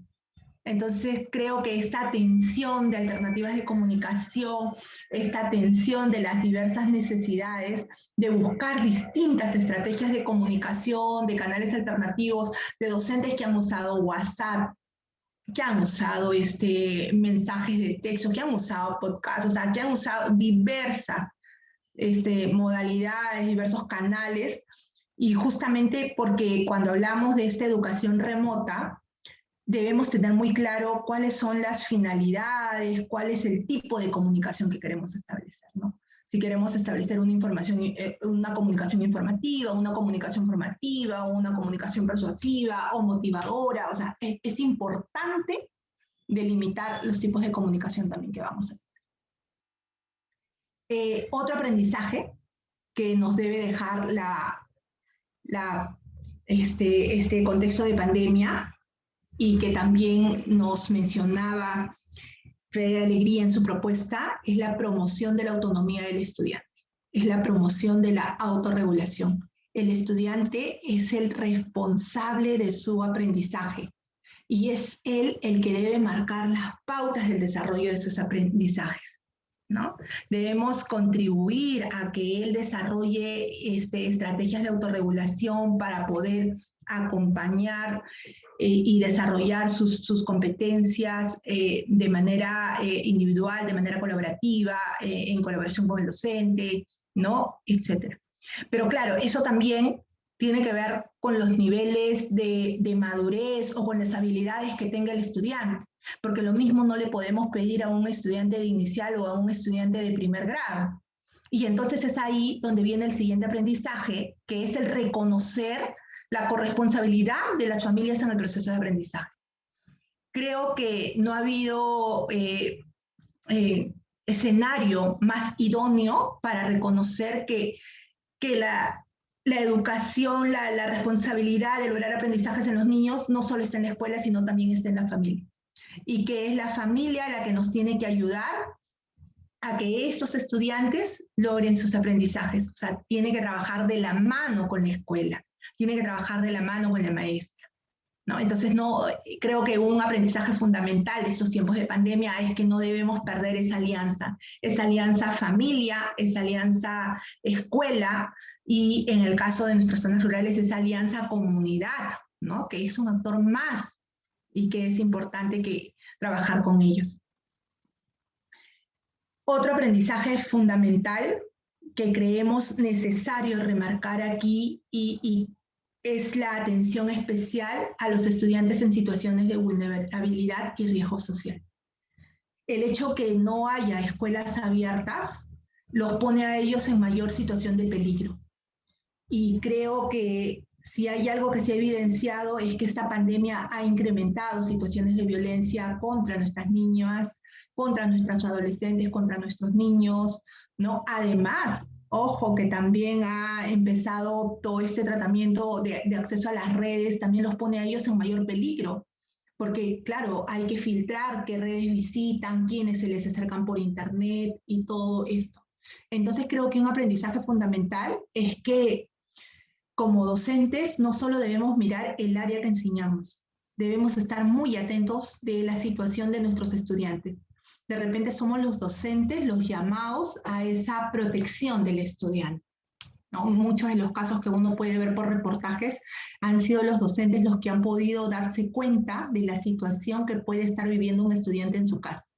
Y hoy en día, a través de los medios, a través de las diversas plataformas de comunicación que establezcamos con las familias, podemos entrar a esas casas. Entonces, creo fundamental que este aprendizaje no lo debemos descuidar. Y otro aprendizaje que creo que no debemos descuidar y que no podemos retroceder, lo ponía así en retroceder, es que el trabajo de los docentes ha cambiado totalmente, porque hoy hemos encontrado las formas de trabajar colegiadamente con los estudiantes, disculpen, con nuestros pares, y a la vez con docentes de otras instituciones educativas, ¿no? Hemos encontrado nuevas formas de desarrollar competencias. Se hablaba de que el avance que hemos tenido en el desarrollo de competencias digitales en los docentes ha sido aproximadamente de 10 años. Escuchaba yo en algún momento que Jaime Montes nos contaba que a enero del 2019, cuando desarrollaban una capacitación y usando una plataforma Sky, estamos hablando, disculpen, enero del 2020, de los 10 docentes, 3 docentes sabían manejar la plataforma. Hablaba de la misma situación en enero del 2020, de los 10 docentes sabían manejar plataforma Zoom, plataforma Meet, plataforma Sky, y sabían utilizar diversos recursos operativos. Y creo que eso lo ha hecho esta automotivación del docente, la necesidad de responder a esta situación. Y además, la otra gran competencia que queríamos desarrollar, que era la competencia socioemocional, también está presente. Entonces creo que así como hemos podido desarrollar competencias digitales, competencias socioemocionales en los docentes, creo que podemos encontrar estrategias para desarrollar las demás competencias que queremos formar en ellos, ¿no? Y otro aprendizaje, pero ya más a nivel docente, esos 3 últimos que estoy mencionando y en los cuales creo que no podemos retroceder, es la construcción de estas redes de docentes, de estas comunidades de aprendizaje, ¿no? Antes uno decía, es inviable hasta que, no sé, me dijeran, a ver, quiero trabajar el tema de proyectos de aprendizaje con los docentes de la UGEL, pongamos una UGEL, no lo sé, por la UGEL Huamanga. Y uno se ponía a pensar, a ver, voy a ver mi agenda, ¿cuándo podré viajar? A ver, no puedo este mes, puedo el otro mes. Hoy eso es una maravilla porque lo puedes hacer a través virtual. O sea, la virtualidad nos ha cerrado brechas. O sea, tú dices, a ver, disculpe, ¿tiene disponible usted el día jueves a las 4 de la tarde? Sí, tengo disponible, te conectas, puedes trabajar, puedes generar. Ha habido docentes que no han necesitado que uno los junte, sino que entre ellos, debido a las necesidades que han tenido el trabajo por algún proyecto a través de redes de innovación, un tema en específico que les ha traído, ellos solos han construido sus redes de docentes, sus redes de comunidades.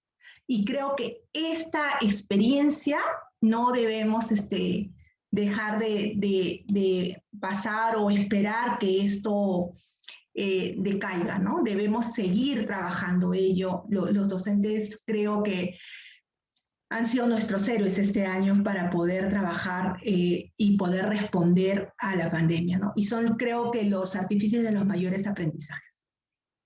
Gracias, y nosotros hemos querido, como les digo, presentar estos aprendizajes muy resumidamente y que creo que deberíamos considerarlos porque todavía seguimos en un año más de pandemia, ¿no? Y ver en estas priorizaciones qué es lo que tenemos que trabajar con nuestros estudiantes.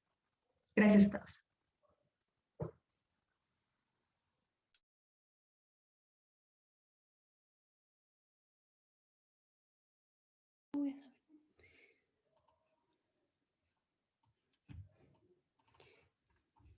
Sí, gracias Celia también por tu participación.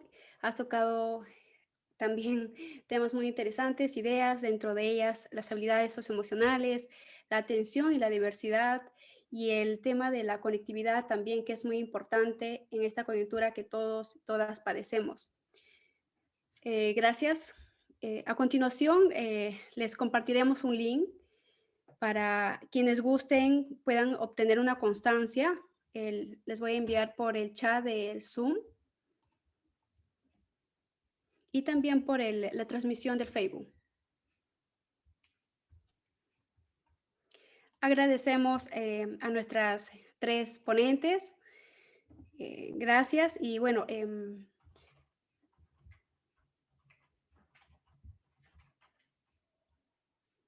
sí, mientras voy enviando el link, nos gustaría poder escuchar algunas reflexiones y retroalimentaciones de nuestras 3 participantes entre ustedes sobre lo conversado y visto hoy. Gracias, Adi. Sí, hay algunas énfasis que me gustaría retomar, ¿no? Han habido algunas preguntas interesantes que creo que pueden servirnos también para intercambiar entre nosotros y también con los docentes que están aquí presentes, ¿no? Nidia y la profesora Alexia, y coinciden con la última participación del profesor Claudio, nos preguntan sobre la experiencia de cómo trabajar el duelo en las familias, ¿no? Con los estudiantes, y también qué insumos podemos darles a los docentes para hacer ese acompañamiento adecuado en esta situación, y considerar al estudiante que está viviendo todo este dolor de pérdida también, de incertidumbre, ¿no? Definitivamente, cuando nosotros planteamos esta propuesta, y lo hemos remarcado en todo momento, partimos del estudiante, que es nuestro centro de atención, y terminamos en el estudiante. Si todas las cosas que estamos haciendo, todas las propuestas, es mirando al estudiante que tenemos delante y todo lo que está viviendo, ¿no?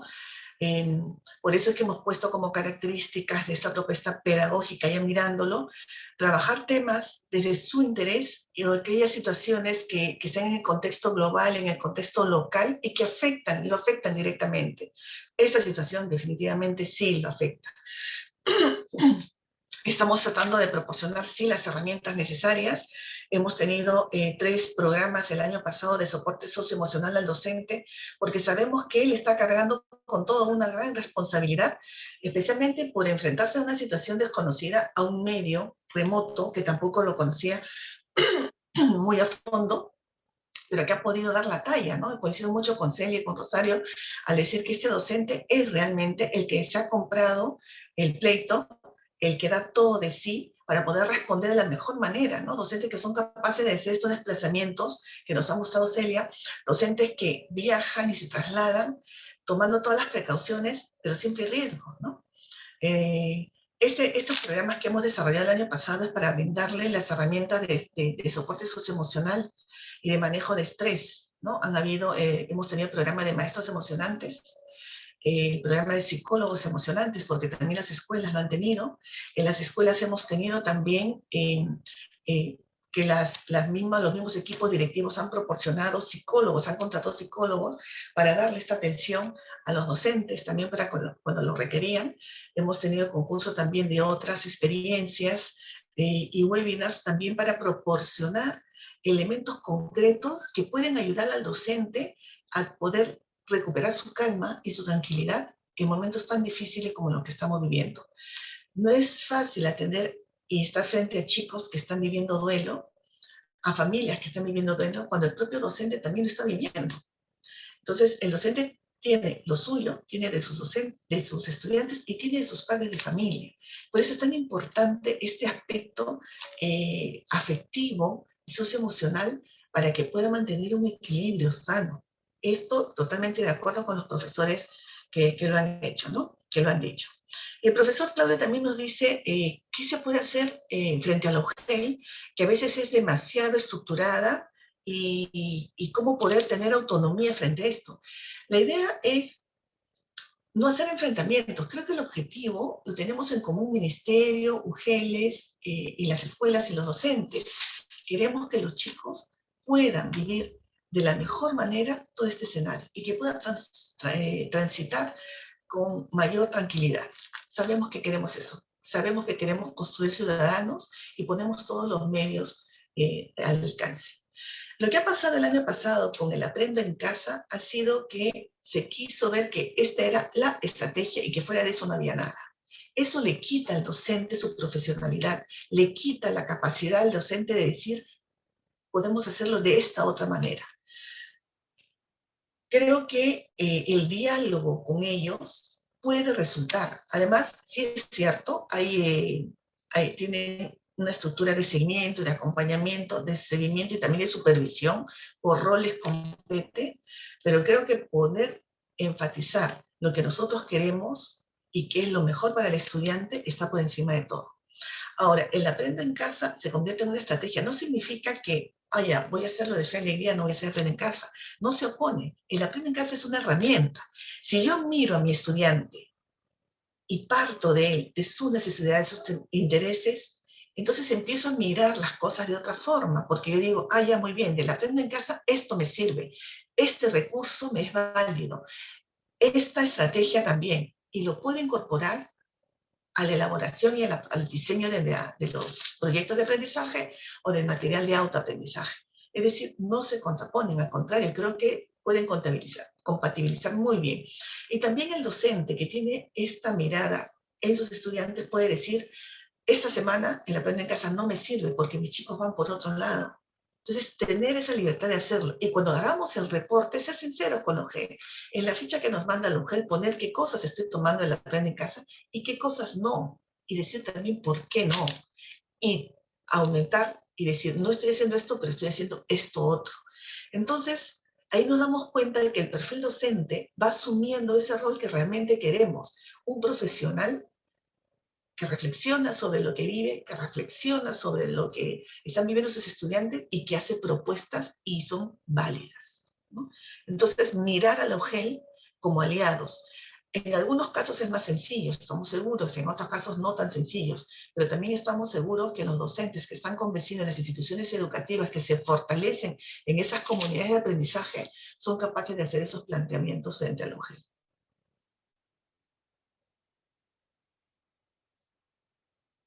No sé si están de acuerdo conmigo, Rosario, Celia. Mireya, sí. Yo estoy totalmente de acuerdo en el sentido de que la planificación y la propuesta, el diseño de aprendizajes, de situaciones de aprendizaje que plantea el docente deben partir desde las necesidades y desde las oportunidades que tenga el estudiante y desde el conocimiento de ese contexto y de los medios con que cuenten también los estudiantes, ¿no? Y creo que esto se ha dado el año pasado, de repente no se ha hecho muy visible, pero sí han habido grandes experiencias donde los docentes no solo se han limitado a lo que nos planteaba Aprendo en Casa, y justamente porque en sus comunidades no llegaba. O sea, como no llegaba y había que hacer algo, entonces comienza la respuesta instantánea de nuestros docentes de no nos podemos quedar con los brazos cruzados, ¿no? Y ellos han respondido a ello. Sin embargo, también recordemos, y como bien nos ayudan en el chat, donde nos mencionan que la resolución que saca el Minedu nos daba esta apertura, además para que nosotros también podamos, como docentes, generar algunas otras estrategias, ¿no? Como proyectos de aprendizaje y proyectos de innovación que hemos visto desarrollar. Recuerdo mucho a los docentes que se presentaron al concurso de Fondet, donde la mayoría de los proyectos giraba en torno al cuidado de la salud, al cuidado de las emociones, a la integración de la familia en los procesos de aprendizaje. Y eso nos hace ver que el docente no está esperando que le digamos qué hacer.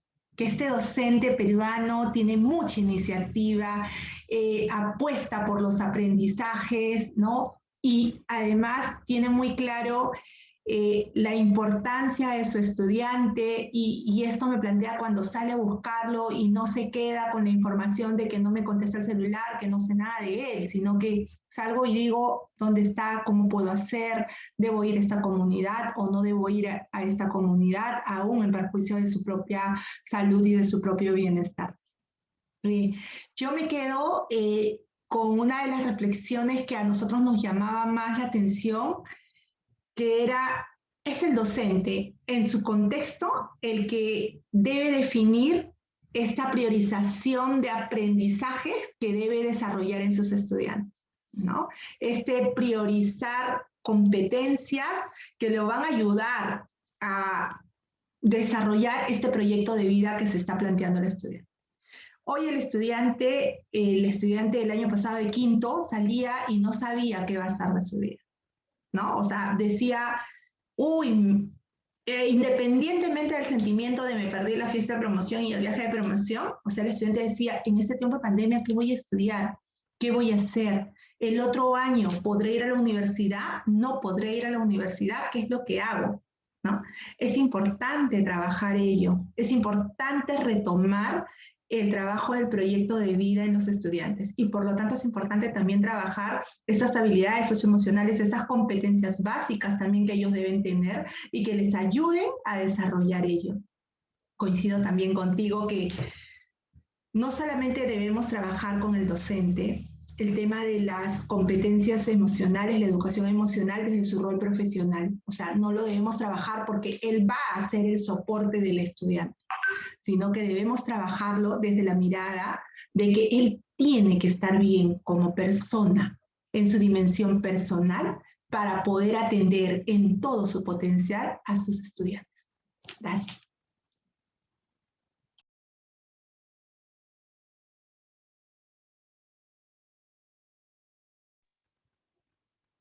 Creo que hemos coincidido en varias líneas, ¿no? Y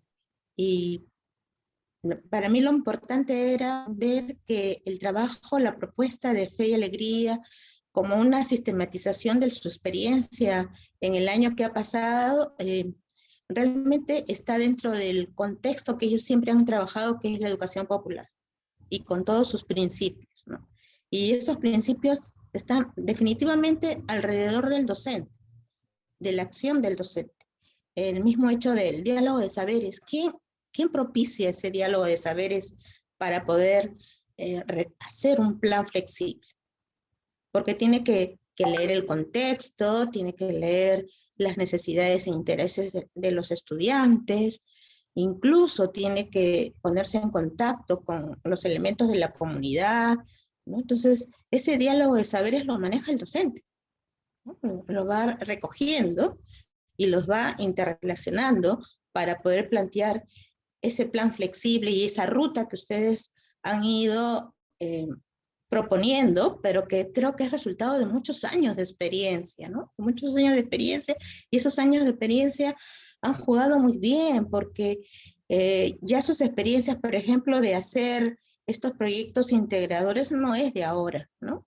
Sino esos proyectos integradores son proyectos que ahora encima tienen el reto de la pandemia, ¿no? Tienen el reto de la pandemia y por tanto se han ido generando una multiplicidad de formas de enfrentar a esos proyectos y no sé si sabiendo o no la teoría pedagógica, pero han ido trabajando los diferentes tipos de proyectos, ¿no? Y por eso yo les mencionaba desde la BP que lo veía reflejado en uno de los proyectos que tú habías planteado, ¿no?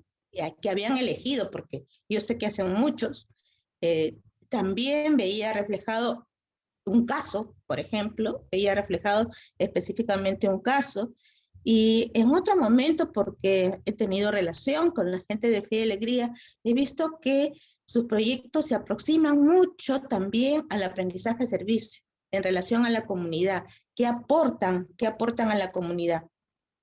Y este afán de poder resolver el problema de la conectividad, ¿no? Ha hecho que ellos propongan y que ustedes hayan sistematizado a través de la guía, que ellos propongan esto que se ha denominado el aprendizaje ubicuo. O sea, no importa dónde, cómo, con qué experiencias, puede ser en la cocina de la casa, ¿no? Podía ser a través de los papás, de repente haciendo una encuesta virtual, ¿no? Diferentes maneras, hemos varias formas en las que se ha enfrentado y desarrollando, sin saber que hay una teoría acerca del aprendizaje ubicuo, ¿no? Y entonces, cuando yo y veía la trayectoria de ustedes y cómo toda esa trayectoria ha servido para enfrentar con éxito para mí este tiempo de pandemia, porque se han ido encontrando soluciones. Veía a la educación popular reflejada en cada acto, en cada elemento de la propuesta, y veía también que mucho de lo que hay en este momento a nivel de más tendencias pedagógicas y qué es lo que hace realmente la construcción de lo pedagógico y qué es lo que hace la educación popular y fe y alegría, sobre todo es, ¿no?, ir recogiendo e ir integrando y dándole sentido sin perder los principios de la educación popular, ¿no? Y haciendo énfasis en este diálogo de saberes, en esta reflexión crítica, en este reconocimiento del otro y de lo diverso, sobre todo en esos materiales de autoaprendizaje, ¿no? En esos materiales de autoaprendizaje que realmente propician el desarrollo del desarrollo de la autonomía. E incluso, ¿no? Con Mireia invertido, y estos materiales son mucho de eso, ¿no? Son mucho de eso, y vemos reflejado cómo muchas de esas cosas que los chicos van explorando, indagando, descubriendo, ¿no?, concretando, sirven luego para un diálogo, para un encuentro con respecto a ese tema, ¿no? Y para poder sacar conclusiones, hacer aplicaciones, crear, desarrollar su pensamiento en general.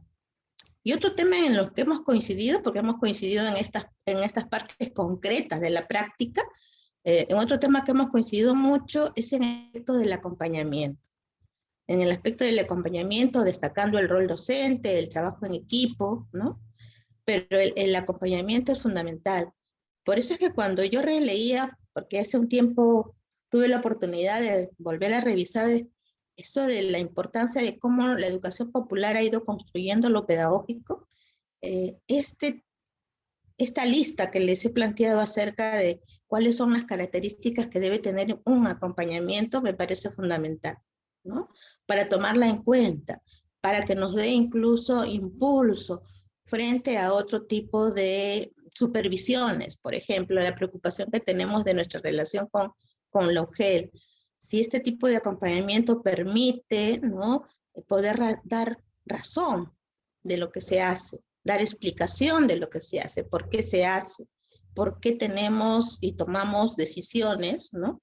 Por qué asumimos otras alternativas y tomamos decisiones y las fundamentamos. Yo creo que sí ha habido muchas coincidencias, hay que ver las relaciones, no solamente que son nuestros puntos de vista. Mireia desde la práctica, yo desde la reflexión teórica, por algo estoy a cargo del curso de teoría educativa, y uno de nuestros temas últimos justo es la educación popular como las últimas tendencias contemporáneas en América Latina, ¿no? Porque realmente la educación popular es típica de América Latina, ¿no? Mireia, igual el reconocimiento a todo tu equipo con la propuesta que han podido plasmar. Nosotros en Horizontes contamos con algunas escuelas Fe de Alegría y hemos sido testigos del compromiso de los docentes por la atención de los aprendizajes de sus estudiantes el año pasado. Les cuento una experiencia: creamos como un mini comité de adaptación de sesiones de habilidades socioemocionales y teníamos a docentes preocupadas por la línea de la interculturalidad, la adaptación a la UAJU, la adaptación a los diversos contextos, a estudiantes que podían tener acceso al WhatsApp, estudiantes que podían llevar fichas autoinstructivas o hasta la creación de guiones telefónicos para poder dar ese soporte emocional, ¿no? Mi reconocimiento a todas las docentes de FEADE. Gracias. Gracias. Gracias a todos, y el agradecimiento, sí, reconocimiento a todos los docentes que forman parte de esta gran red, buscando siempre alternativas y respuestas al contexto, ¿no? A cualquier tipo de contexto que se nos presente. Un director siempre nos decía, cuando se le preguntaba cuál es el éxito de Fe y Alegría, el padre Cuque siempre decía: el éxito de Fe y Alegría son sus maestros. Si son sus maestros, Fe y Alegría no sería nada, y totalmente de acuerdo. Gracias, Adi, gracias por este espacio. Gracias, Mireia, Rosario. y Celia nos han compartido ideas, experiencias, enfoques realmente muy interesantes en sus presentaciones y también en esta conversación final. También les agradecemos a todos y todas las personas que se han podido conectar por Zoom y también por vía Facebook a nuestro webinar Aprendizajes en tiempos de pandemia, una mirada pedagógica. Realmente estamos muy felices desde el Observatorio de la Educación Peruana de poder aportar al diálogo y compartirles las experiencias y recursos que son muy importantes siempre, pero más aún en estos tiempos que son muy complicados. Les invitamos a estar al tanto de las publicaciones, actividades, eventos por parte del Observatorio de la Educación Peruana. Realmente ha sido un gusto estar con todos ustedes y les esperamos en una siguiente oportunidad. Muy buenas noches a todos y todas. Buenas noches. Buenas noches, buenas noches. Gracias, Mireia. Gracias, Charito, por el espacio. Gracias, Adi. También, Celia. Chao, chicas. Gracias. Gracias, maestros. Chao.